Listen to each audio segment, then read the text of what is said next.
সুপ্রিয় শিক্ষার্থীবৃন্দ, আজকে তোমরা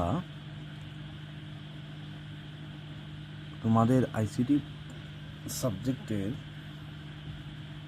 যে মোস্ট ইম্পর্টেন্ট যে অধ্যায়টা আছে সেটা হচ্ছে তৃতীয় অধ্যায়, সংখ্যা পদ্ধতি ও ডিজিটাল ডিভাইসের মোস্ট ইম্পর্টেন্ট যে এমসিকিউগুলো আছে, অর্থাৎ বহু নির্বাচনী প্রশ্ন, সেগুলা দেখতে পাচ্ছ।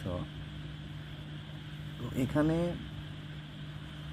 প্রায় 200ও বেশি এমসিকিউ দেওয়া আছে, যেগুলো তোমার পরীক্ষার জন্য খুবই খুবই খুবই গুরুত্বপূর্ণ।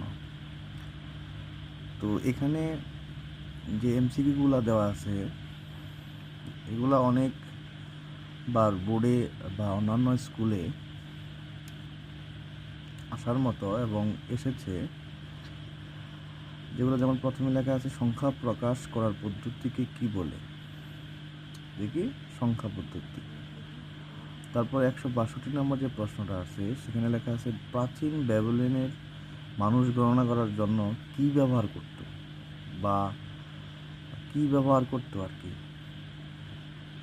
4 ধরনের পদ্ধতি, মানে কয় ধরনের গণনা পদ্ধতি ব্যবহার করতো আর কি। এখানে প্রশ্নটা হবে এরকম। তো এখানে অ্যান্সারটা হচ্ছে 2 ধরনের পদ্ধতি। তারপর প্রশ্নে আছে কম্পিউটার সাধারণত কোন সংখ্যা পদ্ধতি ব্যবহার করে কাজ করে।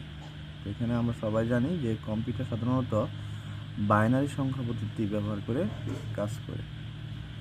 তারপরে যেটা দেখতে পাচ্ছ পরের কোশ্চেনটা, সেটা হচ্ছে যে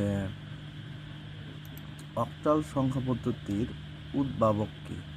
অক্টাল সংখ্যা পদ্ধতির উদ্ভাবকটা কে? তো এখানে অ্যান্সারটা হচ্ছে রাজা সপ্তম চার্লস।